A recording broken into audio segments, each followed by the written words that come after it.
Listeners, readers, welcome to the Foxed Page, where we dive deep into the very best books. You'll come away with a richer understanding of the text at hand, all while learning to read everything a little better. I'm Kimberly Ford, one-time adjunct professor at Berkeley, best-selling author, and PhD in literature. I am ready today to dive in with you all to a very, very beloved classic, one that I have been dying to talk about for a long time, Franny and Zooey. I've been, frankly, a little bit worried to go back and reread this book. It is one that I have loved so much over my lifetime. I've gone back to it again and again and again. And frankly, since I began all of these lectures with you all, I've had a little trepidation. I didn't want to go back and find out either that Salinger is a total sexist, asshole, dirtbag pig. And I also didn't want to go back and find that the writing was a bit too twee or a bit too cute or a bit too naive or a little too navel-gazy. So I was absolutely delighted to go back and realize that Franny and Zooey, it has some issues, and so does Salinger, but I was so happy. My brain was so happy diving back into this work. Those of you who have been listening for a while or watching on the YouTube know that one of the ways I approach a lecture is that I will write in the back of a volume some little words, things I want to point out or arguments that I want to make eventually in the lecture, and then I'll start listing page numbers with data that will in fact support my arguments. So as soon as I started digging back into Franny and Zooey, which is actually a very slim volume, I realized that there is so much to say. Those of you on the YouTube channel can see here, that is a lot of little teeny tiny words and a lot of teeny tiny numbers. So we're going to go about today a little bit differently. We're going to have one lecture that is about Franny.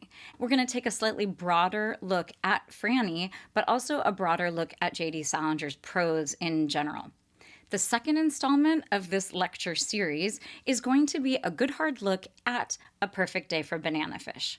So that is a short story in 9 stories that Salinger published actually before Franny and Zooey. And then we are going to look in a third installment at both Zooey as kind of a story unto itself and Franny and Zooey as a volume that encompasses both short stories. So it's kind of marketed as a novel, the same way that Raise High the Roof Beam Carpenters and Seymour in Introduction. That is a mouthful. That is a mouthful of a title. But these are 2 books that essentially combined 2 short stories, so sort of 4 short stories combined into 2 volumes, I think in an effort to provide readers of Salinger something a little closer to Catcher in the Rye. So I'm getting a little bit ahead of myself, but I just wanted to give you a heads up that there are going to be 3 different installments: Franny, Bananafish, and then Zooey/Franny and Zooey. You will also certainly have noticed that this is a rather long lecture. And honestly, I knew it was going to go long, and that's part of the reason why we're doing 3. But there's too much goodness. There's so much to say about Salinger and about this very slim story. But the other reason why I kind of justify the length of this is because you can't listen to Salinger, in an audio form. So it seems kind of nice in some ways to listen to someone read it aloud. Not that I'm some sort of, voice actor, but I love the idea of being able to hear these words being read by someone else because, in fact, they are not available, through lots of electronic media. If you'll notice, as I am talking about this slim volume, I'm kind of alternating back and forth between Zooey and Zooey and some sort of hybrids. It is controversial. So Matthew Salinger, who is J.D. Salinger's son, insists that his father said Zooey. And the spelling of it is such that I think we are, invited, certainly, to say Zooey. But the publishers at Salinger's publishing house say that it's supposed to be Zooey. So my sense is that you can say either one. And it's not exactly like Nabokov. It's not like, Vladimir Nabokov is definitely, that's the way we are supposed to pronounce it. And so, once you know that, it's very hard to call him Nabokov again. But in this case, I don't know. This just feels a little looser to me, I think, because there was some controversy. So you can say Franny and Zooey any way you want. Also, it is true that Zooey Deschanel is named after this book, and that she, in fact, pronounces it Zooey, which is not an argument one way or the other about the title of the book, but, it adds to the existence of Zooey as the manifestation in our collective consciousness. So those of you who like an agenda, this is what we will be doing today. First, we're going to talk about why I think it is a good thing to revisit Salinger in general and Franny and Zooey in particular. We are then going to talk about the Salinger biography, which I think is very important. We're then going to dive into the beginning of Franny. We will then move on to talk about J.D. Salinger's prose style in general. It is so identifiable. There's some qualities to it that very firmly feel like Salinger. But what I want to do today is break down what exactly those elements are that feel so Salingerian. That's like a Salingerian. I don't know. That seems like a new word that I've just busted out with here. We're then going to talk about themes somewhat less in depth because, of course, as we are moving through all of this, we will be talking about the different themes, and we also will just absolutely be reveling in this prose. We're going to do quite a bit of reading because I tell you, it is such a joy to go back and look at this work. I am assuming that most of you have read Franny and Zooey. I'm not going to worry about any big plot spoilers. I mean, it is only 40 pages long. And again, I'm presuming that most of you have read the book. We're then going to talk about Franny's condition, whether or not she is in fact pregnant or whether or not she's just moving toward enlightenment. We are going to talk about humor in this volume in particular, and then we will look at the close. So why is it that I think we should revisit Salinger, and why is it that we should do it now? So the fact of why we should do it now is actually mostly because I just went back and looked at The Great Gatsby, and I'm very interested in going back and looking at the high school curriculum or even the middle school curriculum, in maybe 9th or 10th grade. We all read Catcher in the Rye, and it is a work I think that is deeply affecting. So I think it's really valuable, even if you don't plan on going back to look at the work. I would really like to treat you to this idea of what it is about Salinger that is so appealing to a lot of American readers. I also wanted to talk about Salinger because we are all doing a lot of thinking about really amazing art that is made by reprehensible men. So Salinger is, famously reclusive. He had a lot of relationships with women who were much, much younger than he was. And by many accounts, those were psychologically abusive. So I wanted to go back and look because I was a little worried that the text itself was going to be so repugnant that I wasn't going to be able, in fact, to read it. I did a lot of calling upon what I read last summer by Claire Dederer, Monsters, A Fan's Dilemma. So she works on this idea of the art monster, this idea of people who behave very, very badly in the name of art. And she comes to this very, I think, persuasive argument where this needs to be a very, personal calculus. And in the case of Salinger, I agree with her idea that there is such joy to be derived from certain pieces of art. For her, it is Roman Polanski, it is Woody Allen, not all of the works of those people, but certain of them. And she has gotten to a point where she is sort of not willing to deprive herself of the work of these men just because they present really disgusting kind of personal biographical elements. So Salinger presents some problems, certainly, which we are going to discuss in a moment. But I came to the same conclusion with Salinger that overall the experience of the work is so engaging that I really do believe it is worth looking at, even if you have problems with his biography.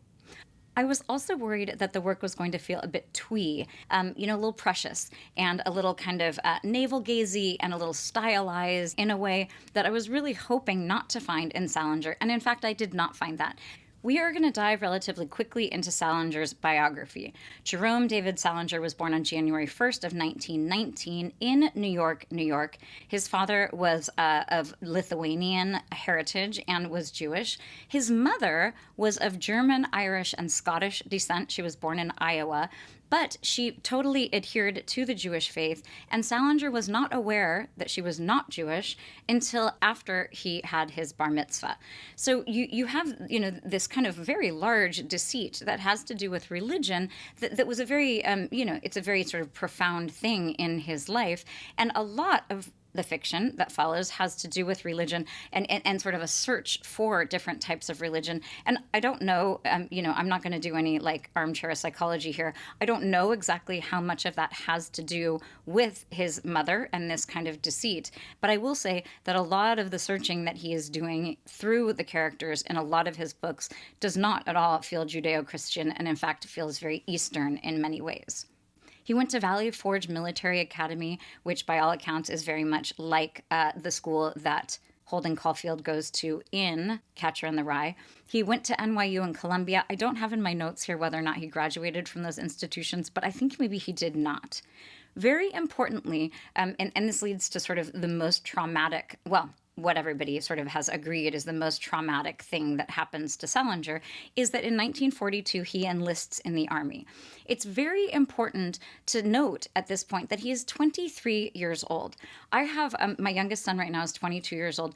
22 years old is a baby. When he had been in the Army for 2 years, he took part in the landings at Utah Beach. He was in the Battle of the Bulge and in the battle in the Hurtgen Forest. I don't think that's exactly how you pronounce that. But those are things that I had actually heard of. You know, they must be some of the most significant and frankly most harrowing chapters of World War II, and he was in fact involved in all of them. It may be apocryphal that he in fact had his typewriter and spent a lot of time typing all the way through his experience in the Army. But most harrowing of his experiences in the Second World War, according to a couple of biographers, is that in 1945 he was part of a unit that liberated a part of the Dachau, I think you say Dachau, of the Dachau concentration camp. So this is, a Jewish American from New York City who is 5 years old at this point, who has been through 3 major battles and then has to, in fact, liberate people from a concentration camp. This was a very traumatic event. We certainly see it in From Esme with Love and Squalor, which frankly is one of my favorite works of Salinger. It is just such an amazing story, and it certainly speaks it actually speaks to a lot of the themes we're going to be looking at: the cult of youth, the wisdom of children, the inability to communicate, the inability to have sustained relationships. All of these things are things that we will explore in Franny and Zooey today. But From Esme with Love and Squalor, I think, is where you see most clearly, in some ways, his experience as having really suffered in the Second World War. Right after the concentration camp liberation experience, he actually did request a psychologic evaluation. There was a whole thing about how he had a description of himself as being, sitting on a bed and totally fixated on the idea of shooting himself in the left hand. So he had the psychic evaluation. They said, in fact, that he had battle fatigue, which, today we would say post-traumatic stress syndrome, I believe. But at that point, he went into counterintelligence, and then in 1946 was given an honorable discharge. So now that we've run through quickly his kind of education and his experience in the Second World War, I want to layer in his publication history. So during the 1940s, which is when he was, in the Second World War, he published actually a number of short stories in a magazine called Story. What he really wanted to do was publish in the New Yorker. So in 1948, he finally published something in the New Yorker. The editor at that point was William Shawn, and William Shawn was someone who worked very closely with Salinger and actually requested lots and lots of revisions. And my sense is that Salinger, you sort of get the sense from the biographies that he was sort of desperate enough to be part of the New Yorker, that he was happy to make changes that maybe weren't entirely comfortable for him. So in 1948, the story that he publishes is, in fact, A Perfect Day for Bananafish. That is the story that we will be looking at in the next segment of these 3 Salinger lectures. It's just such an unbelievable story, and it is one also where I believe you have a huge presence of the traumatic experience of the Second World War. In 1951, we have the publication of Catcher in the Rye. So that is known as his sort of magnum opus. It is the one that we all read in high school. And it is a book, I think, that really deserves our attention, and one that obviously we will experience entirely differently. Well, not entirely differently, but really pretty differently as adults than when we were reading it as adolescents. In 1953, he published 9 stories, which was obviously a collection of 9 stories. In 1955, in the New Yorker, he published the story Franny that we are looking at today. Part of the reason why we are looking at these works in isolation is the fact that they were published in isolation. When Franny came out, people read it as a standalone story. They didn't think about it as being connected with Zooey. I really leaned into the Zooey thing there, but they didn't think about it in connection, obviously, because that story, in fact, had not been published until 1957. That story, Zooey, began with a short story called Ivanov the Terrible, which he submitted to the New Yorker, and which William Shawn wanted lots of changes for, and that became Zooey, which he published in 1957. In 1961, he finally published the 2 of the things together in a single volume. So when we look at it, it is very important to think of it as a short story and a novella that are kind of mushed together. And I actually really love that about it. I love the structure of this work. We're going to look at it in the third of these 3 lectures. It's really interesting to me to think about how you can take a short story and, a novella that was published 2 years later, and look at how they echo each other, and look at how the themes, I always want to do air quotes or something. It's just, I don't know why I have that thing about themes. Maybe because it feels reductive or something, but the themes that we see in Franny are in fact explored and deepened in Zooey in a way that I find incredibly gratifying. I also really like the sort of the deepening. I feel like the end of Franny really leaves us hanging, and that in fact the exploration of what happens to her in the subsequent novella is really, really important in terms of our satisfaction with it as a story. We're going to have to move on to talk about Salinger's kind of romantic and marital trajectory. He came home from World War II with a German woman named Sylvia Welter. I shouldn't say he came home with her. He married her. He came home with her as his wife. I think right from the start, it seemed like a union that was not meant to last. They were married from 1945 to 1947. He, 8 years later, married Claire Douglas. They were married from 1955 to 1967, and it was with Claire Douglas that he had his 2 children, Matthew and Margaret. And this was toward the very end of his publishing career. Franny and Zooey comes out in 1961, and then he did not publish anything else. The rumor has it that he did go on writing, that he has these manuscripts that were color-coded that were then going to be, after his death, were going to be published. But he died in 2010, and I believe that some things were supposed to start coming out, and we have not seen them. So I don't know what to think about all of that. So in 1967, he divorces Claire Douglas, or I should say maybe she leaves him, but they divorce. And then he has a relationship with Joyce Maynard. So she was 18 years old and he was 53. She was at Yale. I believe she left Yale, went to live with him, and she read a memoir that I actually have not read. So then he married a woman named Colleen O'Neill, who was 40 years younger than he was, and I believe they were together for a relatively long period of time. The last thing I want to talk about very briefly in terms of Salinger's biography is his religious quest. So he, again, is someone who had a bar mitzvah. He grew up in a family that, he understood until he was 13 years old as being very firmly Jewish. But beginning in the 1940s, when he is a very young man, he's 22, 21, actually a little younger than that, 19, he begins a quest to sort of find a different type of religion that is more satisfying for him. In the 40s, he's very dedicated to a lot of Zen Buddhism, which you in fact see very clearly, certainly in Zooey. In the 50s, you have him moving to a more sort of Hindu thing. He is looking at Lahiri Mahasaya and Paramahansa Yogananda, and he begins a practice of Kriya Yoga. He then dips a toe in Scientology, which, I just have a hard time. Apologies. Wow. I really don't want to alienate any Scientologists out there, but I have a hard time with Ron Hubbard and that whole arm of religion. He was an adherent of Christian Science after that, Sufism, and then I think this is all from Wikipedia, or most of it. Then it said macrobiotics, which I think is funny because I think of that as more of a diet than a religion, but maybe for some people who are really into it, the macrobiotic is in fact a religion. We are now going to dive into the volume. It's interesting to me that Salinger is not sort of up top, but when you think about it, his work is so incredibly well known that we don't need to have his name. It's not Salinger that is in fact selling these volumes. It is our really deep familiarity with the titles of all of them.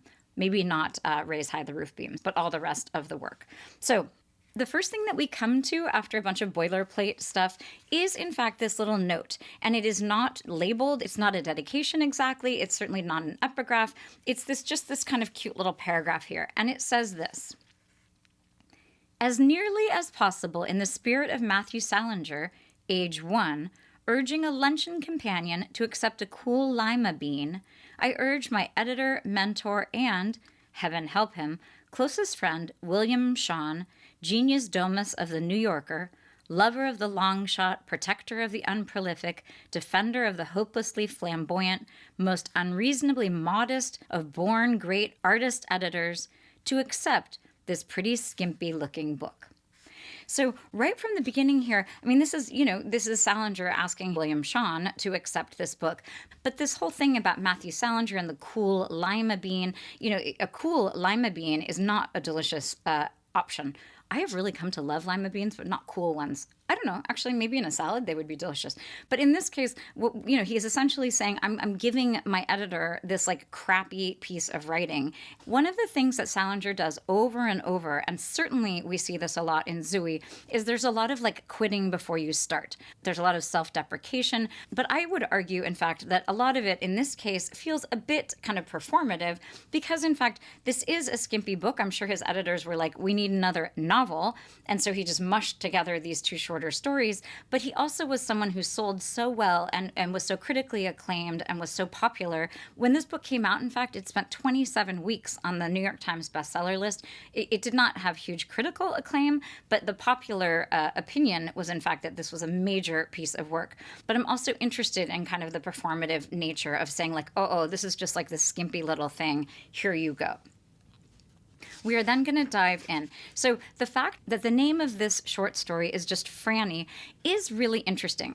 So anytime you are taking a look, certainly at a short story, you need to consider the title of the short story carefully, and often you should think of it as sort of the first line of the work. In this case, Franny seems very straightforward, but it's actually indicating quite a bit. We presume that this young woman's name is Frances. We learn at some point in Zooey, it's like kind of halfway through, that his full name is Zachary Martin Glass. We don't learn, in fact, what Franny's name is. Part of that, I think, is that the Glass family, all of these children, were much more developed later. So there we have, first, middle, and last name. But in the case of Franny, what we have is a nickname. And the nickname is offering up a lot of intimacy. It's offering up, a certain familiarity, like literally in the family, kind of meaning of that word. So we feel like we are knowing her right from the beginning. It's not Frances. It's not Frances Glass. It is, in fact, Franny. I mean, when you look at the Glass family, everyone but Seymour is known by their nickname. You have Buddy, then you have Walt and Waker. Waker actually doesn't, I think, have, I don't know if Waker is a nickname or not. But then you have Boo Boo. I don't know what Boo Boo stands for either. I can't remember if, in fact, we are ever told. Then we have Zooey, short for Zachary. And then we have Franny, which presumably is short for Frances. In fact, I think he calls her Frances at some point in Zooey. Interestingly, all throughout Zooey, Zooey is in fact calling people Buddy. He's calling both his mother and his sister Buddy, which is interesting because his brother, Buddy, is someone with whom he is not communicating but would very much like to communicate. And in fact, at the end of Zooey, he is essentially impersonating Buddy. So I find it very interesting that throughout the entire thing, he is using Buddy as a name for his mother and his sister. It's as if we are wanting to communicate and we're sort of, like conjuring this person who in fact never really shows. Okay, but diving into Franny here. As I begin, you might go ahead and think about the narrative stance here. It is a third-person narrator who at times feels very close to its, characters. It can kind of move into the thoughts of the characters. But there are other times where it feels very limited. It feels very much, especially in Zooey, it's a third-person narrator that is reporting actions that end up feeling like stage direction because they are so removed. But here in Franny, we are seeing a narrator that really does enter into both Lane Kutel and Franny's, sort of psyches. So as we move through, we're going to be looking at all sorts of things, but maybe keep the narrative stance in mind. Here we go. Though brilliantly sunny, Saturday morning was overcoat weather again. Not just topcoat weather, as it had been all week, and as everyone had hoped it would stay for the big weekend. The weekend of the Yale game. So we're not getting very far before we have to take a second here and look at this. One of the things that we're going to look at later, one of the stylistic things that really marks Salinger's prose is there are a lot of contradictory terms. There's a lot of, as if or as though. There's a lot of sort of placing things in negative terms. So we have this idea right at the very beginning, though brilliantly sunny, Saturday morning was overcoat weather. So right away we're starting with this kind of like everybody hoped it would be one thing, and though it is sunny, it is not in fact what people want. So you'll see it again and again, this kind of idea of what people want, and then you have kind of an undercutting of that. And we see it right at the beginning. The other thing we see right at the beginning, literally the second word of the short story, is an adverb. Salinger uses a ton of adverbs, and he uses them very well. Adverbs are known as being very lazy. There's something, certainly in any MFA program, you are taught to not use them. You should have a strong enough verb that you don't need the adverb. But Salinger does it again and again and again. All of his work is absolutely rife with adverbs, and they're so incredibly well done. Part of that is because they're unusual, but also because they're extremely telling. So right at the very beginning of the story, we have this idea of, though brilliantly sunny.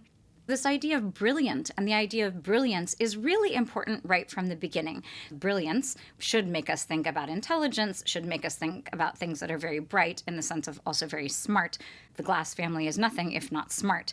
So we have this idea of this day as being brilliantly sunny, and yet it is let down for everyone because, in fact, it is colder than they would like.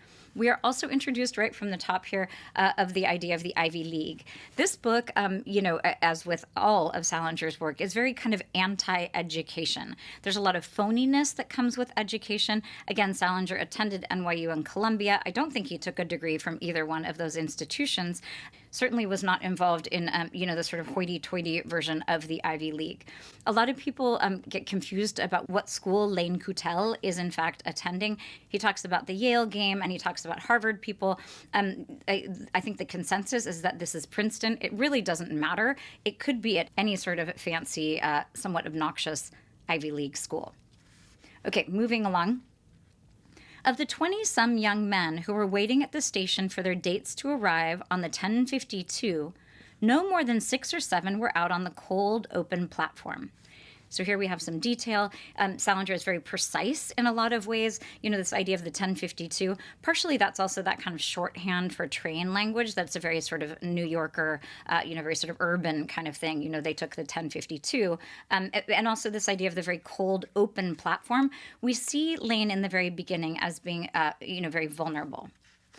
The rest were standing around in hatless, smoky little groups of 2s and 3s and 4s inside the heated waiting room, talking in voices that, almost without exception, sounded collegiately dogmatic, as though each young man, in his strident conversational turn, was clearing up, once and for all, some highly controversial issue, one that the outside, non-matriculating world had been bungling, provocatively or not, for centuries. So a couple of things here. We have that anti-education sentiment, this idea of collegiately dogmatic. I mean, collegiate here ends up being sort of a bad word. But you also have a couple of other elements that are very Salingerian. One of them is that this is a very long sentence with lots of clauses, and they're all set off by commas. He is a real lover of the comma.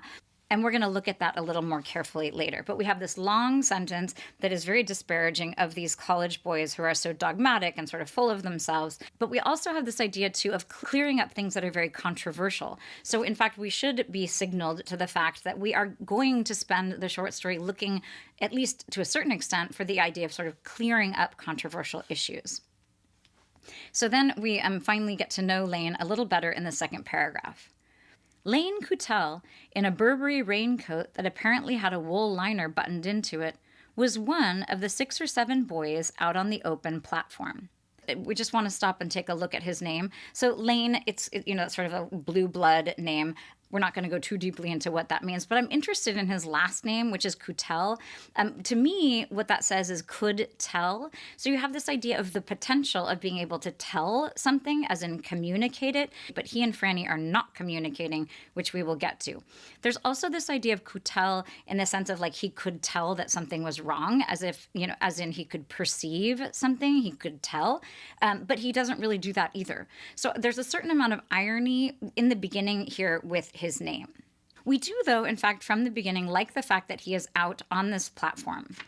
We again have an amazing use of an adverb here, a Burberry raincoat that apparently had a wool liner buttoned into it.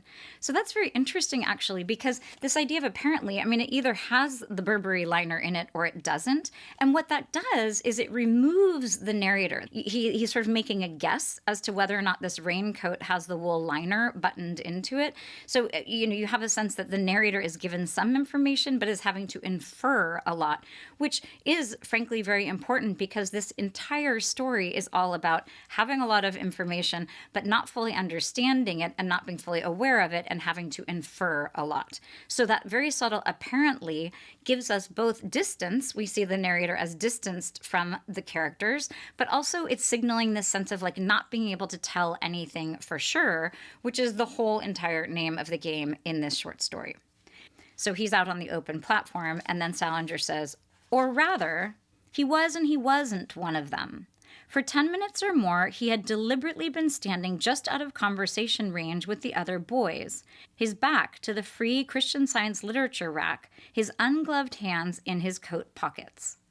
So here we have the introduction of literature. He has his back to the Christian Science reading rack. So we have this idea here of religious knowledge as being proffered and someone not taking it. And in this case, it is Lane who is not taking this religious offering. This is before, in fact, Salinger has his big, adherence to Christian Science. But the idea of any sort of religious information is important because, in fact, what Franny is so preoccupied with is this idea of the Jesus prayer. We have this mention here, too, of his ungloved hands. There is so much attention paid to hands here. So we have a lot of discussion of right hands versus left hands, and it's important to remember that the left hand, like this, is sort of sinister. I love left-handed people. My husband's left-handed, my older brother, one of my nephews, my sister-in-law. I love, left. I wish I were left-handed. I mean, it would be so cool. It's like, you have that right brain thing and you're all creative and whatnot. But it is also known, the left is known as like the sinister, like the siniestro. In Spanish. And then you have the right hand. And throughout the entire thing, he's talking a lot about, Franny as being the right girl and the right type of girl. All of this kind of stuff about the right as being correct and the left as being not correct. So we have this idea of hands as, in fact, being very important. And there is a lot of attention paid to Franny smoking cigarettes and doing a lot of stuff with her hands and the ashtrays, which we're about to get to. So we find, in fact, that he is reading a letter, which is important because Zooey opens with Zooey in the bath reading a letter from Buddy. So in both cases, we have the idea of a letter, which is very important because both of these stories are incredibly concerned with the idea of communication. And letters are really interesting. You have this idea of letters as both being a type of communication, but also as a lack of communication. It's one person who is providing information to someone else, but it's almost, it's not exactly self-absorbed, but you certainly have the idea that it's not a two-part conversation. This is not a dialogue. It is, in fact, more like a soliloquy or a monologue, where one person is sort of holding forth. So in both of these cases, we have letters. And in the case of Franny's letter, which we're going to read now, you get the sense that it is not the most sincere letter. And you have to read very carefully to see what it is she is trying to communicate. So poor Lane, I think, is kind of right to be a bit confused while he is standing out here on the platform. He's someone, this time around, I had quite a bit of sympathy for him. I mean, he's a total jerk and he's just like so pompous and stuff, but he is trying. He is trying. He also is kind of gross about like the whole sex thing, which we're going to get to when we look at Franny's condition. But in fact, I have quite a bit of sympathy for this guy. Here he's talking about the letter from Franny. The letter was written, typewritten, on pale blue notepaper. So even the typewriting, the fact that it's typewritten is a little more removed. It's not her handwriting, and it's pale blue paper. You have this idea of her as being somewhat blue, and he's read it many, many times. It's kind of creased. It had a handled, unfresh look, as if it had been taken out of its envelope and read several times before.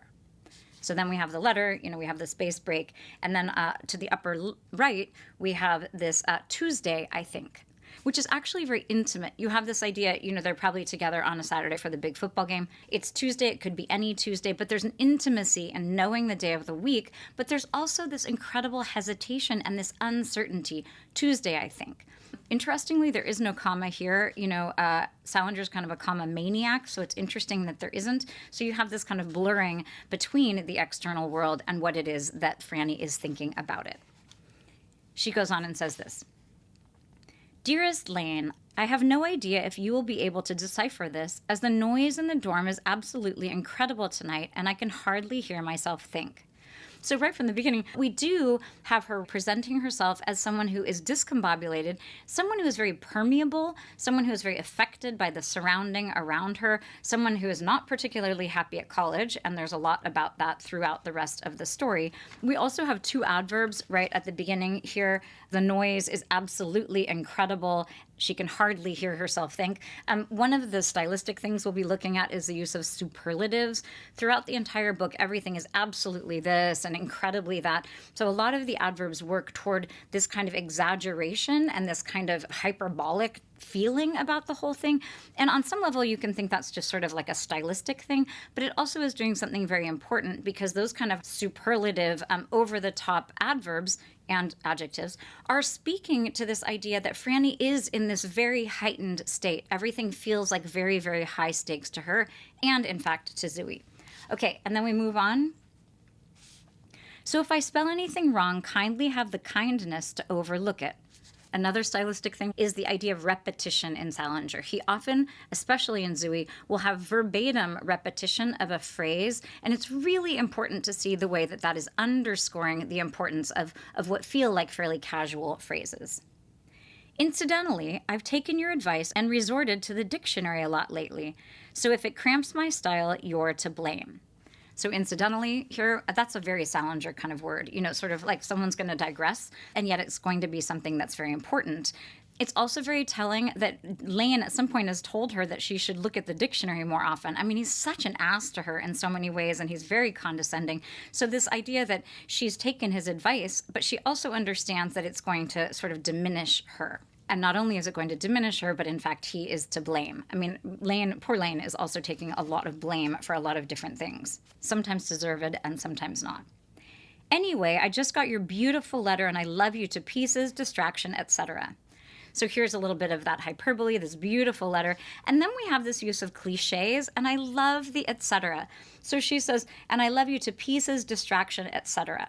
So etc. there, it's like she's not even really trying to dig in for more of the cliches. I love you to distraction, I love you to pieces. This is someone who is acutely aware of the power of language, as is Zooey, both in terms of being able to communicate and also not being able to communicate. And here she is, sort of trafficking in cliches, but also is aware enough to know that you can just sort of put etc. and also doesn't really care enough about him to sort of work to find something that is not, in fact, a cliche. She then says she can't wait for the weekend, and then she goes on to say this. It's too bad about not being able to get me in Croft House, but I don't actually care where I stay as long as it's warm and no bugs, and I see you occasionally, i.e. every single minute. So this idea of IE here is so funny. It's kind of a thrown-in thing. It's not really used correctly. IE is when you're going to go on and explain something more fully, as opposed to EG, which is where you're going to explain something by giving an example. But she's not, in fact, going on and explaining anything further. She says, as long as I see you occasionally, IE every single minute. What that is, in fact, is a contradiction. So here we have one of the many, many times when Salinger is sort of trafficking in this contradiction of terms. Then so right after that IE, and I see you occasionally, IE every single minute. I've been going IE crazy lately. So this is so important. So this idea of I've been going IE crazy lately is not the correct use of it, and it should signal to you that language is beginning to break down and that she understands that she's been going a little crazy. It's also a hugely important indication that she has an appreciation for the urgency of her mental state. She knows, in fact, that something is really off with her, and she's trying to communicate it with him, but she's not communicating anything. It's like this little slipped-in thing. It has nothing to do with anything else. She says she wants to see him every single minute. I've been going IE crazy lately. Then she goes right away into the next sentence. I absolutely adore your letter, especially the part about Eliot. I think I'm beginning to look down on all poets except Sappho.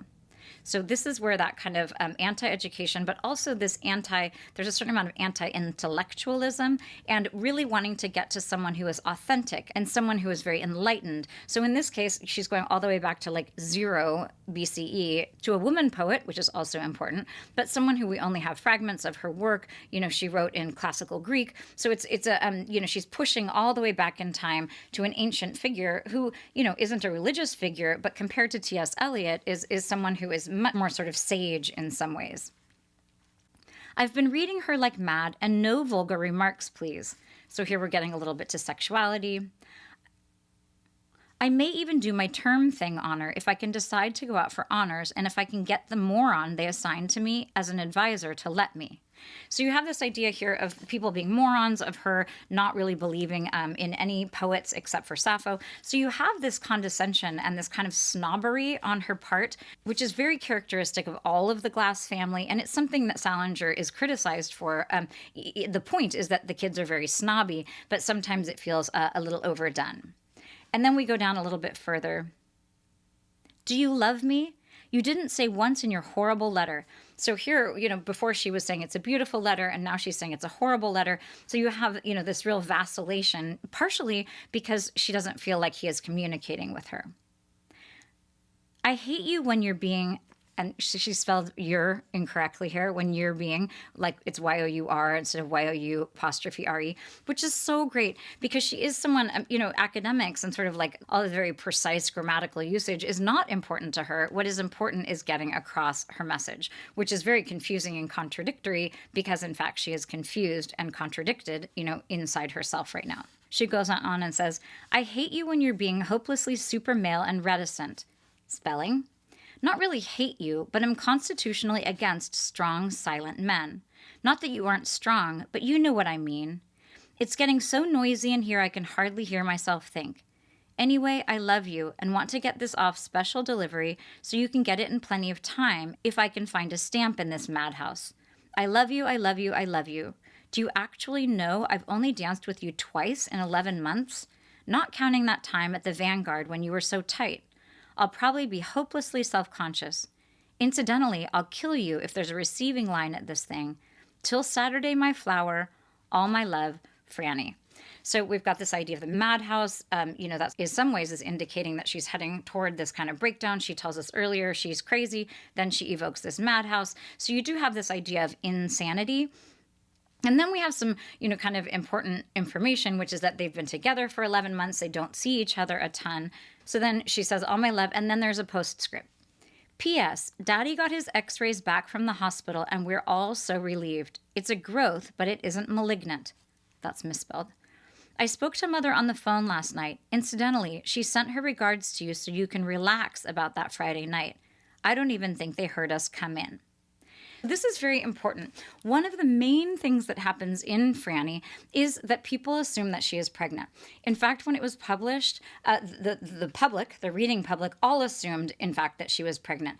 It turns out that the staff at the New Yorker also thought that she was pregnant. And in fact, Salinger was so bothered by the fact that everybody would assume that she's pregnant because she faints at the end and she feels kind of nauseous and sick the whole time. And she is dating this guy and she's obviously having sex with him. But Salinger was so bothered by this idea that everybody would go to kind of the simple, obvious answer and would not, in fact, understand that he is describing this path toward enlightenment, that he did try to make a bunch of changes, and in fact, none of them was sufficient. And a lot of people still, in fact, think that Franny is pregnant. Salinger himself wants people not to think that, but there is a lot of evidence. And so we're going to take a look at some of those pieces a little further down the line. From the beginning here, this is the third page of the story, we have this indication, in fact, that, she's sneaking him into her parents' house. We are understanding that they're spending the night together. Presumably they're having sex while they're both still in college, obviously not engaged or married. So we have the possibility here of pregnancy. Before we go on to talk about what makes Salinger's prose unique and so just unbelievably great, in my opinion, I want to take one last look at the idea of the narrative stance. So obviously this entire story is told in the third person, and certainly in Zooey, that third person, although there's a whole first part that is the letter from Buddy, so he's not the narrator, but in fact, in some ways he feels sort of like the narrator, but mostly we have this third person narrator in both of the stories, and it is one that is fairly distant in lots of ways. Again, that idea of Lane's coat apparently having that inner part. This is a narrator who is very much outside their minds, but in fact does make small forays into what the characters are thinking. So on page 9, we have not only examples of his incredible prose, but we have the way that Franny herself is thinking, and they're good examples of when this narrator is entering into the minds of the characters, which is so powerful. So on page 9, we have Lane describing the house where she's staying. She'd like it, he said, and Franny immediately had a vision of a white clapboard rooming house. The sentence is so amazing. It begins with the idea of the narrator reporting what Lane is saying. She'd like it, he said. And then right away we move into Franny's consciousness. Franny immediately had a vision of a white clapboard rooming house. So also an adverb there. And then the dialogue continues. Lovely, she said with enthusiasm. Sometimes it was hell to conceal her impatience over the male of the species' general ineptness, and Lane's in particular. It reminded her of a rainy night in New York just after theater, when Lane, with a suspicious excess of curbside charity, had let that really horrible man in the dinner jacket take the taxi away from him. She hadn't especially minded that. That is, God, it would be awful to have to be a man and have to get taxis in the rain. But she remembered Lane's really horrible, hostile look at her as he reported back to the curb. So this is such an interesting passage because she's flashing back to a time before and she's talking about Lane's ineptness in particular. But then we have him doing this very gracious thing, and we have that typical Salinger contradiction within this thing where after he does it and he's feeling, bad himself and he's feeling inept in some ways for having let their taxi go. But the way that it manifests is he's feeling hostile toward Franny. So you have this kind of misdirection of emotion and this confusion, which is typical of this story and the entire piece of work in lots of ways. And it is so Salinger. So not only are we having this incredible kind of foray into Franny's experience, but we have this way that she's angry at Lane because he has this kind of hostility toward her simply because he failed. So it's a very complex piece of writing, and I think these stories can feel sort of simple, and it's important to recognize the way that this narrative stance is so nimble. We have a narrator who is very much on the outside, but then who can make forays into memory of the characters and show very, very important things about other characters or the character themselves. We're now going to take a very close look at what it is that makes Salinger's prose so incredible. The uniqueness and the power of his prose comes from a bunch of different things, among them these elements. His use of italics, his use of adverbs, which we've already talked about. He has an incredible way of describing things with details that are so poignant and telling. His dialogue, that is the one thing that everyone agrees upon. His dialogue is unbelievable. His gestures, it's kind of like description, but the gestures themselves, lots of times, again, there's a lot of focus on hands, for example, here. The gestures that characters make are incredibly telling and just really beautiful in lots of ways. His use of commas, this idea of repeating things verbatim, also this use of these kind of contradictory terms or these double negatives, a lot of use of as though and as if. We're going to talk very briefly about symbolism. Then we're going to look at his use of details, his superlatives, and some of these kind of more obvious contradictions. Okay, we're going to dive right in by taking a look at some of these adverbs. And the great thing about looking at these elements of prose is we also just get to revisit this prose that is just so delightful. This is just a couple of pages after the part that we looked at before. This is when Lane and Franny are seeing each other. Then, like so many people who, perhaps, ought to be issued only a very probational pass to meet trains, he tried to empty his face of all expression that might quite simply, perhaps even beautifully, reveal how he felt about the arriving person.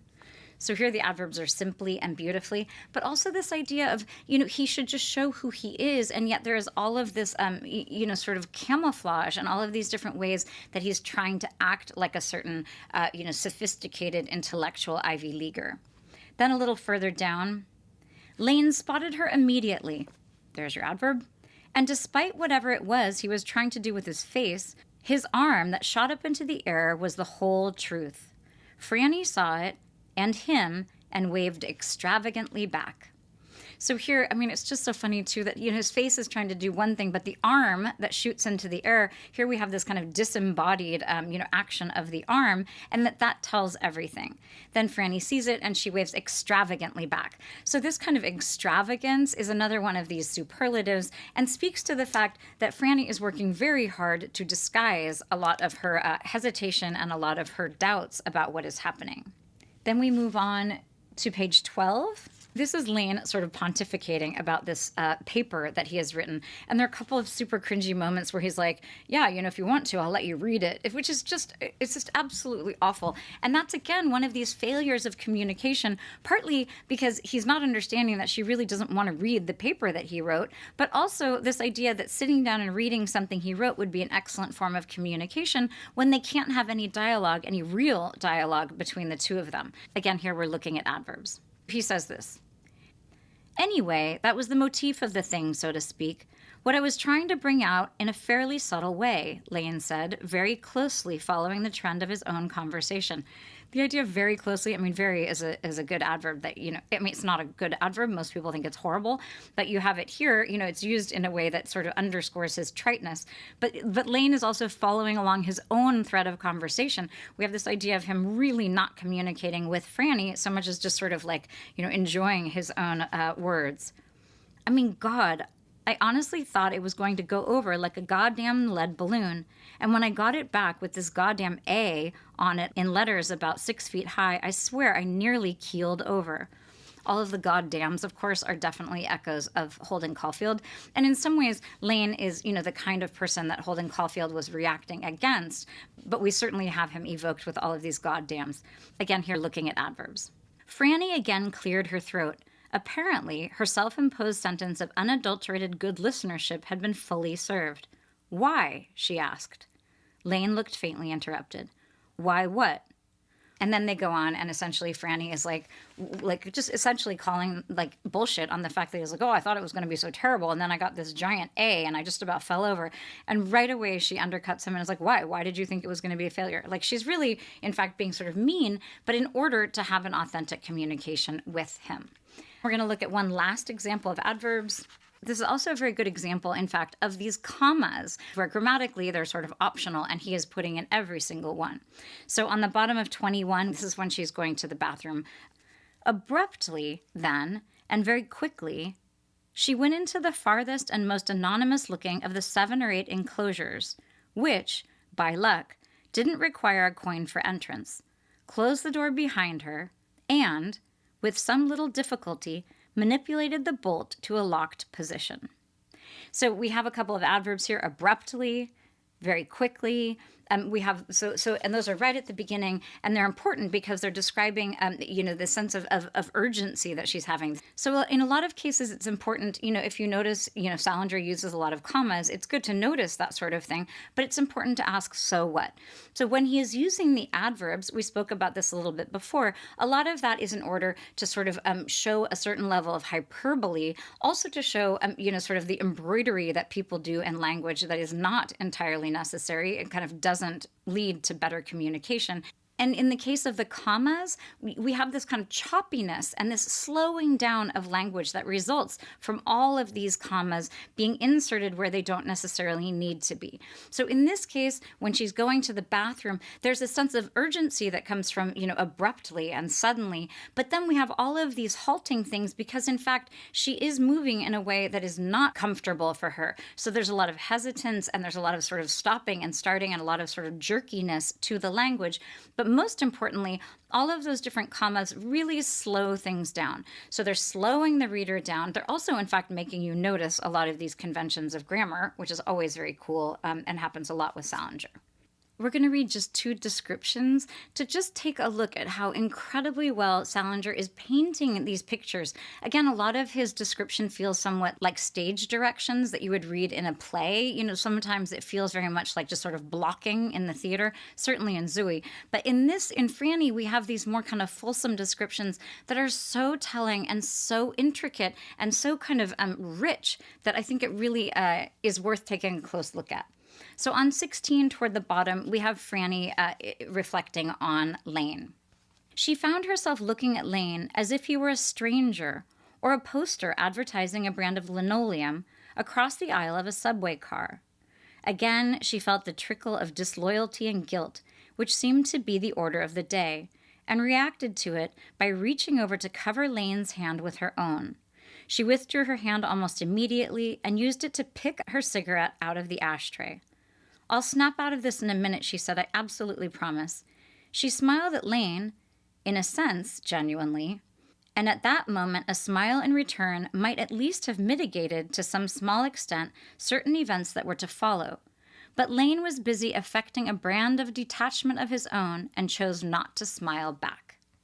So this is such an incredible description. First of all, we begin with this idea of, she's looking at him and he seems like a stranger, or he seems like someone in an advertisement who's trying to sell something, both of which are speaking to the fact that she doesn't feel like she knows him.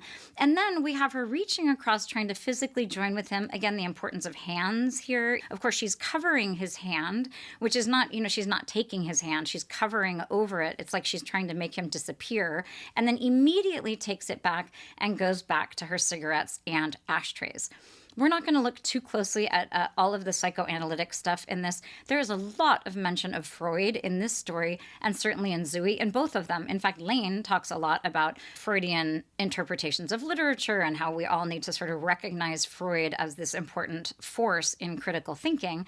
But there is this kind of well-worn trope about how cigarettes are in fact phallic symbols and ashtrays are often sort of symbols of the vagina. So we have a lot of Franny, sort of moving ashtrays around or holding on to ashtrays or, touching them or rearranging things. And we have these lots of times her reaching for cigarettes. So you can go through and really have a heyday of your own looking at them as phallic and vaginal symbols. But there is an incredible amount of, attention paid to the hands. And here we see this total failure of she's reaching out and then immediately, sort of retreating. And at that point, we have the sense that he could have kind of righted the ship. And in fact, he chooses not to because he was busy affecting a brand of detachment of his own. Even the word detachment there, the idea of attachment theory versus detachment is a very kind of Freudian idea. So he's kind of posturing and his feelings are hurt, frankly, and he doesn't smile back at her. So we have a further erosion of their intimacy. We're going to go on and take a look at one other description on 25. I thought this was so funny. You can think of these types. In many ways, this is kind of a send-up of the type, the collegiate, Ivy Leaguer. But this is just such a refreshing way that he is describing that very kind of well-known trope. This is Franny saying that she's essentially, tired of people basically like Lane. It's just that for 4 solid years, I've kept seeing Wally Campbells wherever I go. I know when they're going to be charming.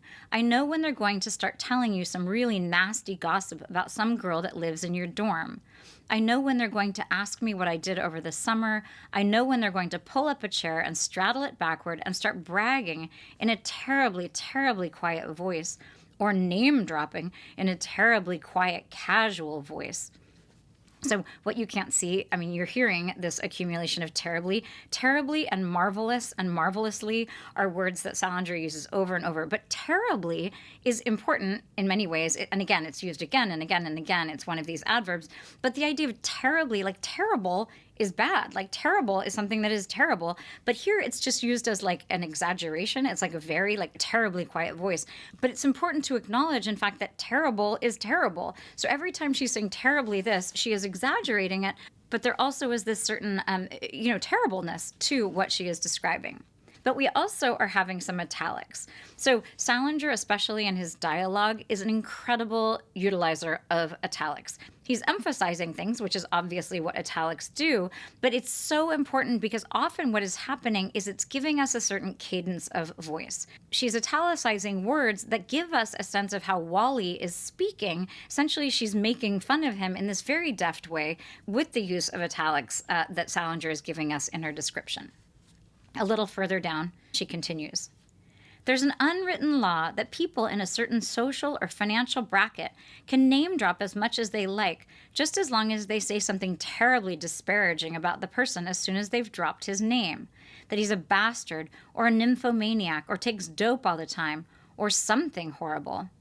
Here we also, with something, in that case, only some is italicized. He does this amazing thing. Not that many writers do this, and he really can get away with it, where he only italicizes part of a word to really show the emphasis placed on it, sometimes in an unusual way. Sometimes a lot with Bessie, Bessie being the mother in Zooey, there is mention made of how no one can italicize her dialogue the way that Bessie can. This is, again, Zooey kind of noting, like saying out loud the thing that the reader is seeing, which is that that Bessie is using a lot of emphasis on different words because, in fact, well, she's worried about her children, certainly, but because the way she communicates is a bit dramatic and kind of overblown. And then we have this. She broke off again. She was quiet for a moment, turning the ashtray in her fingers and being careful not to look up and see Lane's expression. I'm sorry, she said. It isn't just Wally Campbell. I'm just picking on him because you mentioned him, and because he just looks like somebody that spent the summer in Italy or someplace. So I thought that was so funny. I mean, at the end, it's like you feel like she's going to sort of not say anything else that's cutting. And then she says this thing, which is, it's fairly innocent, but it also is speaking to this class of person who would brag, in fact, about being in Italy. I just found it so charming, and also such an incredible description of this type of person, but also tells us a huge amount about Franny's attitude toward those people. And frankly, her kind of reverse snobbery in some ways, and that she's trying to communicate honestly to Lane about, and in fact, in a very cutting way, about what she thinks about people who are exactly like him. So another element that is very close to the description is Salinger's use of gesture and action. So, not a lot is happening. These two are sitting together at a table, and yet what they are doing is extremely important. So when Franny goes to the bathroom early on in the story, we have this part. We're on page 23 up at the top. And these are all examples here of that kind of third-person narrator who's pulled way back, who is describing things almost as you would for a stage direction in a play. She washed her face with cold water, dried it with a towel from an overhead rack, applied fresh lipstick, combed her hair, and left the room. So these are very kind of mechanical things, and we could spend, another hour, picking apart why she's applying the lipstick and the parting of the hair and all of these different sort of things that she's doing in the overhead rack. There's symbolism in all of this. But I just wanted to look at this idea of how these actions are just sort of presented to the reader without any kind of further information and no analysis, not a lot of adjectives, not a lot of description, but simply the actions that the characters do. Then down a little further, she looked down at the menu on her plate and consulted it without picking it up. So this is it seems like a minor thing. It's a very short sentence, but the idea of her sitting down and looking, and she sits and she's consulting it without even the energy to pick it up. In some ways, this feels like a very childlike thing. It also speaks to the fact that she doesn't have a lot of enthusiasm or a lot of energy. And you have the sense that she's sort of trying to read this thing, but isn't particularly interested in it. It's that kind of like somewhat odd kind of gesture or action that is so telling and is so important in Salinger. And then a little further down, Lane looked at her, then exhaled a thin, overly expressive stream of smoke down at his plate. So that is so funny to me. And here, this is the narrator. And lots of times the narrator does this kind of thing, which is that the narrator is in fact, tipping his I'm saying his. I keep saying him about the narrator, I think because it's Salinger. And also, you get the sense that all of the Glass family, this entire saga is being told, for the most part, by Buddy and by Zooey. So you have these very male characters who are telling the story in other circumstances. Also, the fact that it is a man who is writing this. It does feel very masculine to me. But here we have this narrator that apparently feels masculine to me. And he is in fact, letting us know that he is finding Lane not very patient.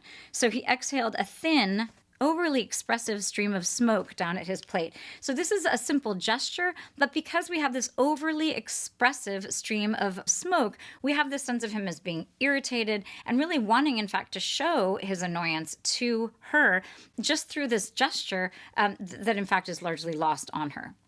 We would be terribly remiss We'd be terribly remiss if we didn't take a look at dialogue. So on page 27, we're just going to look at one example of this because there's so much dialogue that we will be looking at as we move through this story and the novella Zooey. This is when their food has been served. She gets a chicken sandwich. Lane, in fact, gets frog legs and snails. So, and then we have this exchange between the two of them. Franny looked at him, then simultaneously shrugged and shook her head. Nothing, absolutely nothing, she said. Eat them snails. They're terrible if they're cold. So eat them snails is so funny because you get a sense that she's trying to be light and she's trying to be funny, but it also sounds like something that they might say perhaps in her family. We know later that her parents are these vaudevillian actors. So this idea of eat them snails, it sounds like some kind of received phrase that she's using in some sort of well-worn and affectionate way. She says, they're terrible if they're cold. And he says, you eat. Franny nodded and looked down at her chicken sandwich. She felt a faint wave of nausea and looked up immediately and dragged on her cigarette. How's the play? Lane asked, attending to his snails. I don't know. I'm not in it. I quit. You quit?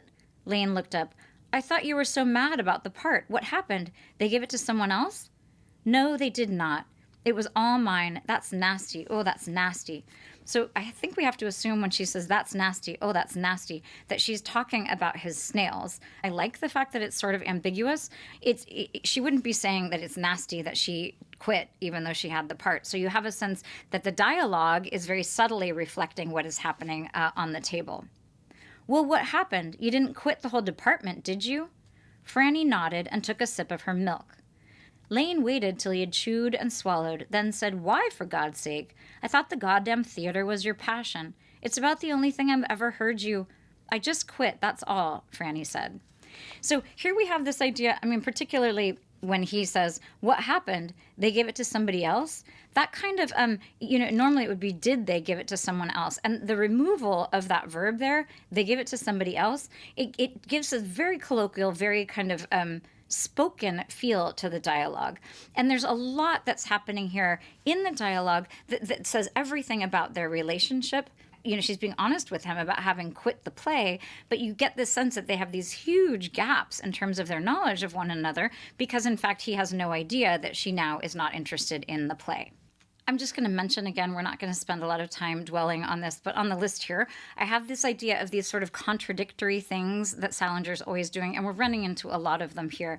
But whenever we have the presence of like as if or as though, it's important to realize that there's a major contradiction there. So Salinger, in lots of cases, is speaking to sort of the inability for something to happen, or this idea that everything is sort of phony, everything is kind of a facade, this idea of people doing things as if they blah, blah, blah, or as though they blah, blah, blah. There's also this sense of things that are sort of unrequited, whether that's communication or whether that's love. It's, things are happening as though they were listening to each other. So there's this real sense of like, it's like that very, very beginning thing, though it was brilliantly sunny, everybody was wearing coats, it was cold. So you have this idea of wanting things to be a certain way, and they are not, in fact, that way. There are also a lot of phrases, we're not going to look very carefully at them, but things like can't deny. So it's this idea of kind of like these double negatives. And a double negative is not the same thing as the positive. If you say you can't deny that something is, special, what you're saying is that you would like to deny it, or that the possibility of denying it is entirely within the realm of possibility. So you have this idea of all of these double negatives as actually being pretty negative. It's like they have just escaped being negative. So the idea of like, you can't deny this means, in fact, the person wanted to deny it. And at one point when Franny is talking about these religious characters, she's saying they're absolutely unbogus religious persons. So the idea, first of all, we have this, superlative adverb, absolutely. They're absolutely unbogus, which is so interesting. And it's so typical of this kind of thing where Salinger's kind of giving us a little bit, but in fact, he's also taking it away at the same time. So when she says unbogus, what is happening there is like the assumption is that these religious persons are in fact bogus. So there's this kind of negativity that pervades in these very, very subtle verbal ways. We're going to talk very briefly about symbolism. So there's not a ton of figurative language throughout Salinger in the sense of, you don't have a ton of metaphors. There's not a lot of foreshadowing. It is language that feels very spare. When we had that little description of Franny, like she washed her face, she parted her hair, she put on her lipstick. It's very sort of stripped down in some ways, even if, those stripped down clauses are all piled together and separated by commas instead of, having shorter sentences.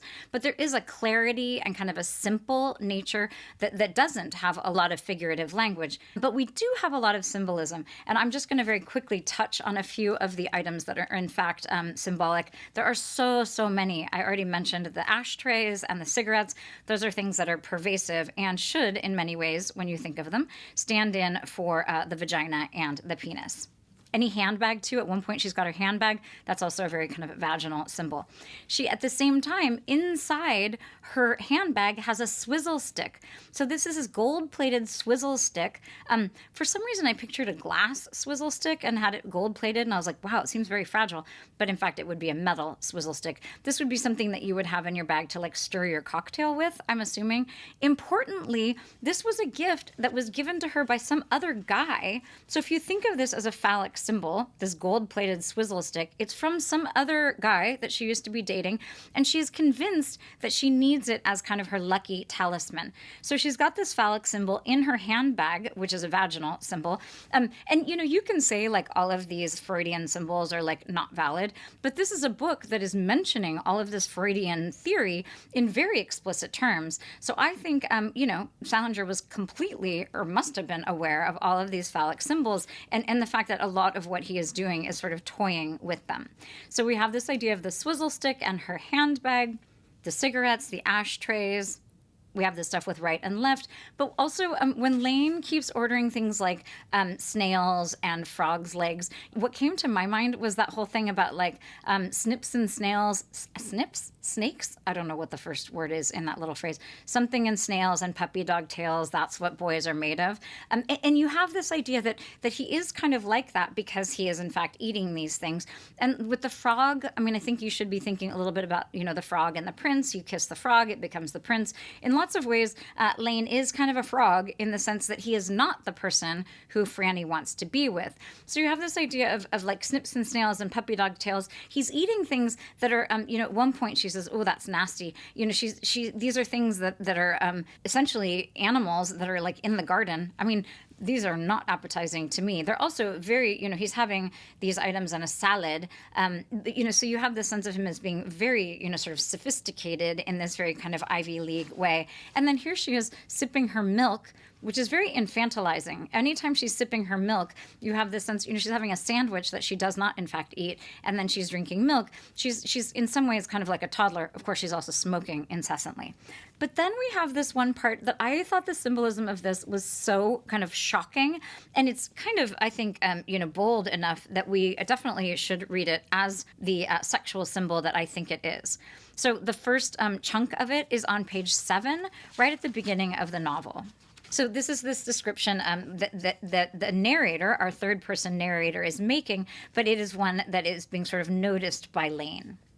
She was wearing a sheared raccoon coat, and Lane, walking toward her quickly but with a slow face, reasoned to himself with suppressed excitement that he was the only one on the platform who really knew Franny's coat. So you have this idea, he's walking toward her quickly, there's our adverb, but with a slow face. So here's that kind of contradiction of terms. You know, you're giving something and taking it away a little bit. And then he has this suppressed excitement. I mean, on some level, you just want to be like, guys, just like, well, I don't know what Franny really thinks about him, but she would like him better if he would express himself. But he's like busy being so cool, suppressing his excitement, that he's not, in fact, letting her know how much he cares about her. And that very sweet idea that he's the only one who really knows her coat. So to me, that was very sweet. And then it kind of downshifted into this very sexualized thing. He remembered that once, in a borrowed car, after kissing Franny for half an hour or so, he had kissed her coat lapel, as though it were a perfectly desirable organic extension of the person herself. So in some ways, I mean, the idea of them being in a borrowed car and kissing for a half hour, I mean, that's not great, but, you know, it's the early 50s, so it's sort of typical of what might happen. And again, kiss the lapel of her coat as if it were an extension of her. All of that is kind of odd, and you should be taking note of a description that is really, that seems like a little unusual and is also somewhat at length in a novel that doesn't have a lot of description. And you should note it because we have this. This is after things have really gotten a little tense. In fact, I want to just read the sentence right before. It was very clear that the sense of well-being he had felt a half hour early at being in the right place with the right, or right-looking girl was now totally gone. So here we have all this emphasis on the right, but everybody's doing a lot of things with their left hands. So you have sort of this idea of, the right hand not knowing what the left hand is doing. And also, she's the right. I mean, it's terrible. He's like the right girl, at least the right looking kind of girl. So she's very beautiful and she looks very attractive, but a lot is happening under the surface that he is not appreciating. So she gets up. She has gotten up at this point to go to the bathroom. And we have this right away after the sentence I just read, we have this. He looked over at the shirred raccoon coat, which lay somewhat askew over the back of Franny's vacant chair. The same coat that had excited him at the station, by virtue of his singular familiarity with it, and he examined it now with all but unqualified disaffection. The wrinkles in the silk lining seemed, for some reason, to annoy him. So here we have this idea. I mean, it's very vaginal. Like here we have this fur. We have the fur that he has kissed when he is in the car. So you have this sense of him getting close to her vagina. And then here we have this. The wrinkles in the silk lining. So you have the idea of these, the labia, essentially, that are inside this sheer furred, coat. Like you can imagine the way the coat would be looking itself would be very vaginal. You would have like the lapels of the coat, and then you would have this silk lining. I don't know what color it was, but, you imagine it's somewhat provocative for Lane here. But he is not, in fact, aroused by this, and he doesn't like the familiarity. He is annoyed, which is such a bummer. It's like he's not sad. He's not distraught. He's in fact annoyed by the idea of her sexuality. And that also adds a little bit to the idea of her being pregnant, which is something we're going to talk about. So as soon as we have that vaginal thing, we have this. He stopped looking at it and began to stare at the stem of his martini glass, looking worried and vaguely, unfairly conspired against. One thing was sure, the weekend was certainly getting off to a goddamn peculiar start. So the use of goddamn there is showing us that the narrator is very close to Lane. The narrator there is using Lane's words outside of a quotation. So we are really in Lane's consciousness. He's annoyed by the folds, the silky folds inside the fur coat. But he also then is looking at the stem of his martini glass. So the martini glass stem would definitely be a phallic symbol. But you have the martini glass, of course, you have the stem, but then you have this thing at the top, which is this, V-shaped, angular kind of thing, which I think you can read either to be a breast or to be, another vaginal thing. But you have this idea of the stem of the martini glass that he is holding. It's fragile. It's skinny. It's see-through. It's not, he's holding something that is phallic, but in fact, in comparison with this beaver coat, and I think you should read them in comparison with one another because they're right after each other. He moves from essentially her vagina, to this phallic symbol that is in fact not the most sturdy and not the most powerful. Because this lecture is going quite long, I'm not going to look at a lot of examples of the themes that we want to explore, but I'm just going to kind of name them. And again, we've touched on these a lot anyway, as we have been moving along. So one of the main themes that we will see in both of these pieces, in Franny and Zooey, is this idea of a lack of communication or the difficulty of communication. We've seen it again and again and again between Franny and Lane here. They just can't seem to actually effectively communicate with one another. We also have this idea of honesty versus lies. So there are a couple of different very important points in the story where Franny is very honest with Lane. In the beginning, she says, "You're talking like a section man," and she is honest with him about the play. She's like, "Yeah, I quit. It wasn't for me. I didn't care about it anymore." She is, in fact, very honest with him, and he is again and again and again suppressing his excitement and sort of doing this kind of blowhard thing. But in many ways, he is trying to communicate. Some of you are probably not very sympathetic to Lane, and I think that is absolutely fair. But I think the way that he is always trying to sort of impress her, on some level, I did have some sympathy for him. And also because this incredible narrative voice is sometimes in his head, and we know things like he is suppressing his excitement, and we know things like, he's out there reading this letter over and over and over from her. I mean, he really does seem to care about her. And, she arrives and his hand shoots up, and that really tells the story that all of his kind of detachment does not tell. That was a bit of a digression there about Lane. But this idea of honesty versus lies or versus subterfuge is hugely important, and it's something that is developed further in Zooey. We also have the idea of a farce. So at some point, Franny says that all of this, higher education is a farce, which in fact, another very important theme is this kind of anti-education vein that you see in both of the works.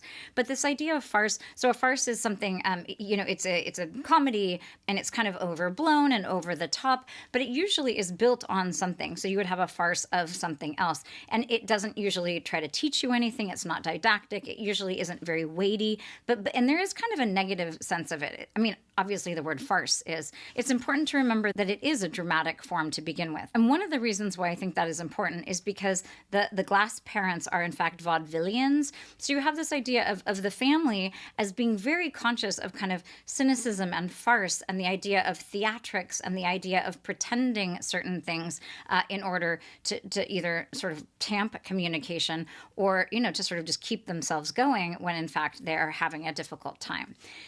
We already discussed the kind of anti-education thing, and it's anti-intellectualism. And then we also have this idea of the kind of cult of youth. We don't see it as much in Franny as so much as we do in Zooey, but we do have this idea of young people as being very wise. And then, most importantly, we have this idea of transcendence. It's very important to note that, in fact, Salinger wanted this to be a story about transcendence. He wanted it to be this Zen tale where she sort of moves through all of these different sorts of confusions and all of these different sort of trials. She's very preoccupied with the idea of this prayer and this idea of becoming one with God. And that is something that is developed much further in Zooey. But we have this idea of her, I keep saying Zooey, and it makes me feel very like, like a poser. So I don't know, Zooey. I'm saying it in part because it is what Salinger wanted and because we are here in a literary setting. But believe me, out in the real world, I will be saying Franny and Zooey. But the idea of her transcendence really is very important. That is a good segue into our brief discussion of Franny's condition. So I find this so fascinating because the way that it is structured is so much like she is pregnant that, again, all of his editors and all of his readers were just convinced that she was pregnant. And it is so, not only, are the symptoms really pointing toward pregnancy, but also all of the different stuff about her sexual relations with Lane, those all point to pregnancy in a way that really is kind of undeniable in some ways, although Salinger really wants this to be this story about, enlightenment and not, in fact, about pregnancy. Also because there is so much that is happening where she is sort of infantilized in a way that makes you think of pregnancy on this very subtle level, but also you can read that infantilization as the idea of her beginning her movement toward enlightenment. So we already looked on page 5 at this idea of her parents not being angry, that they didn't know that Lane had come into the house. So you have this sense that they are, they've been together for 11 months, and in fact, they are spending the night together, and they are, kind of sneaking around in a way that certainly leads you to believe that they're having sex. On page 19, this is one of the first indications. There was a faint glisten of perspiration high on Franny's forehead. It might only have meant that the room was too warm, or that her stomach was upset, or that the martinis were too potent. In any case, Lane didn't seem to notice it. So here we have this idea, this is kind of textbook. And the fact that he says it might only have meant, we are meant to believe that it doesn't mean these things. So it's not just a stomach ache, and it's not that the martinis were too much, and it's not that the room was warm. So you're like, okay, well then why else is she feeling so gross? It really does, for most of us, that would lead us to believe that the narrator is indicating that she is pregnant. It also apparently means that she is moving toward enlightenment. Very importantly, this perspiration that she has on her forehead is echoed in Zooey by the perspiration that he has partially in the bath, but he kind of keeps sweating even afterward. So a lot of times you will see in Zooey, you will see echoes of what we have already had here in Franny.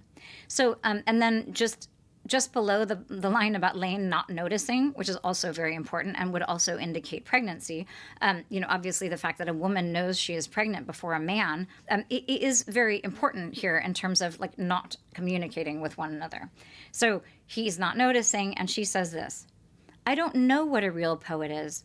I wish you'd stop it, Lane. I'm serious. I'm feeling very peculiar and funny." And then he interrupts her and they go on. But this idea of I'm feeling very peculiar and funny, we're like, okay, well, is she pregnant? What is happening here?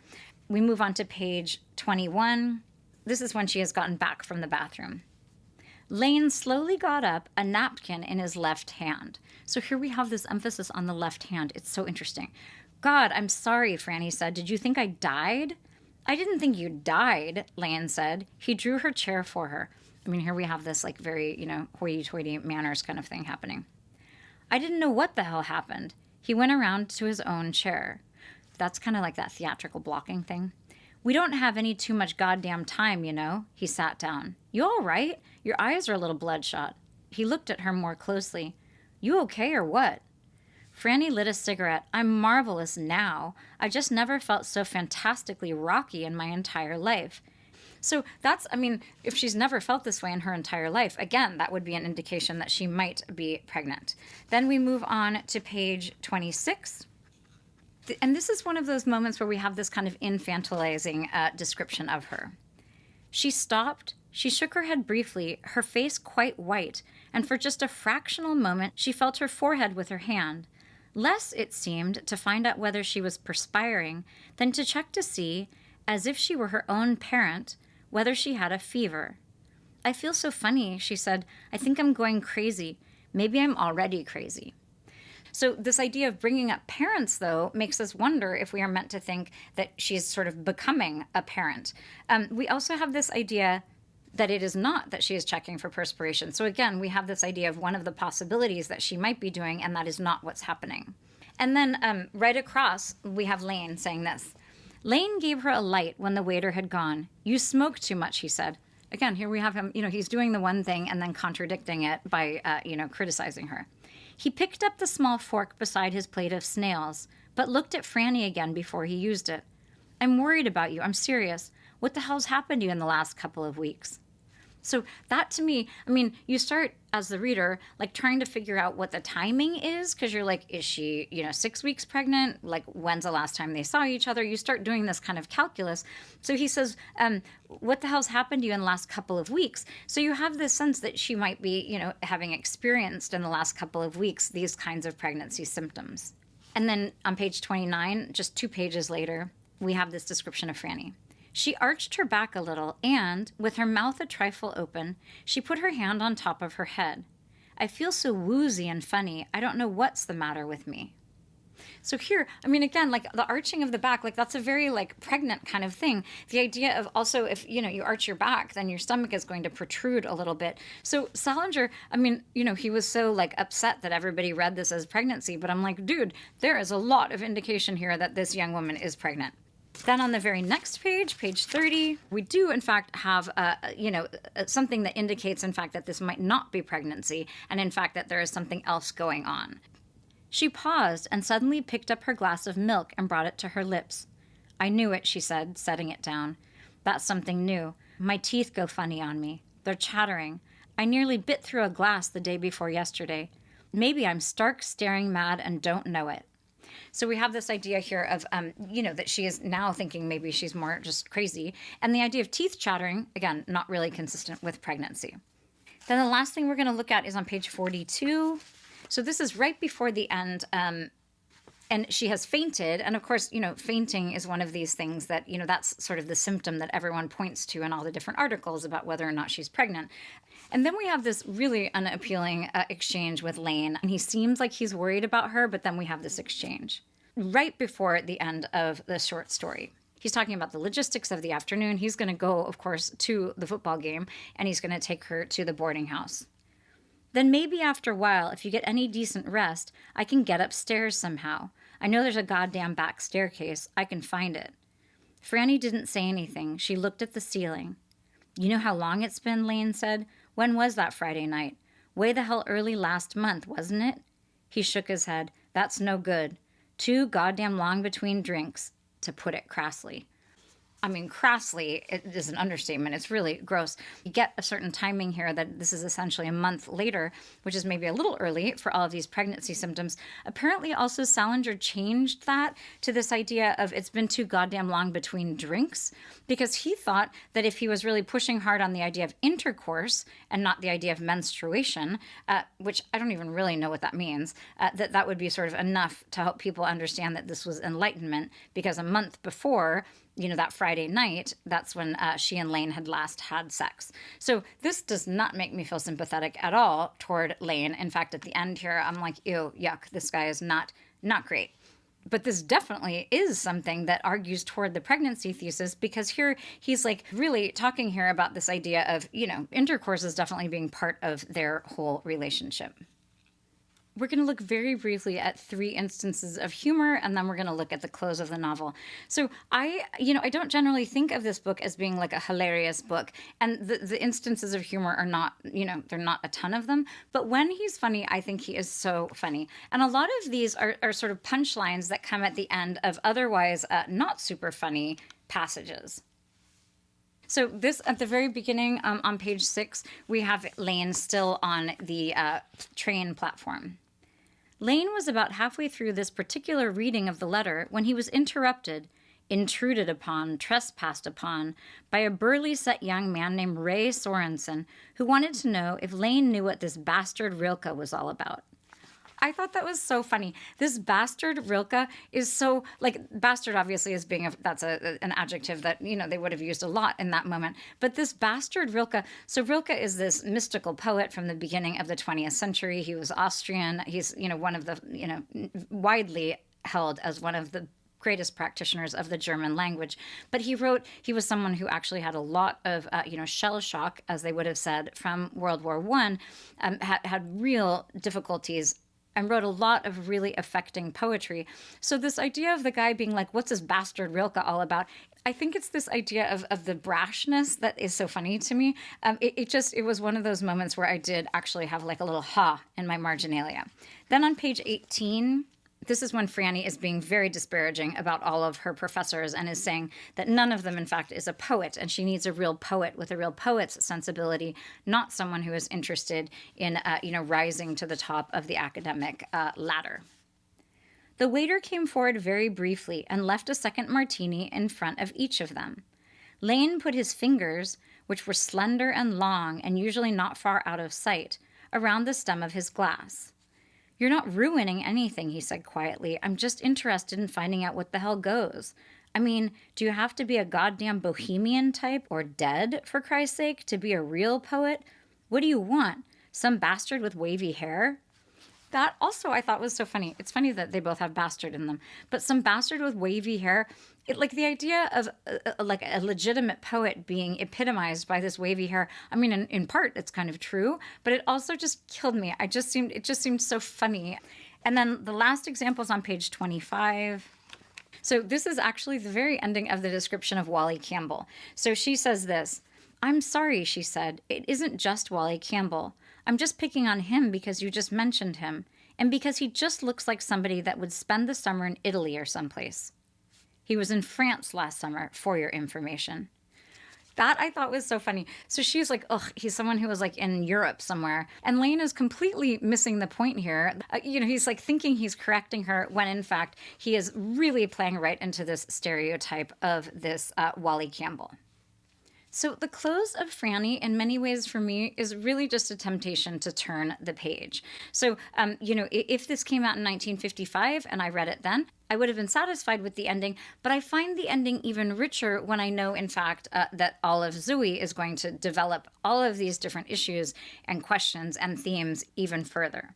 So on page 43, I'm just going to read the last part of the short story. This is Lane talking to Franny. "You really feel better?" She nodded. She turned her head toward him. "I'm terribly thirsty, that's all. Do you think I could have some water? Would it be too much trouble?"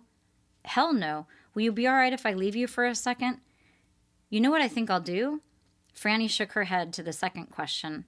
"I'll get somebody to bring you some water. Then I'll get the head waiter and call off the spirits of ammonia and, incidentally, pay the check. Then I'll get a cab already so we won't have to hunt all around for one. It may take a few minutes because most of them will be cruising around for people going out to the game." So that idea of the cab there is really an echo of the time that, in fact, he let the cab go in the rain in New York. So it's a very important thing because he's still kind of doing the same sort of thing. He's not going to stay with her. He's going to get someone else to do this so that he can run and get a cab. I mean, it's not terrible, but it's not, he's not asking someone else to do those things so that he can stay by her side. Then we have this. He let go Franny's hand and got up. "Okay," he said. "Fine." "Okay, I'll be right back. Don't move."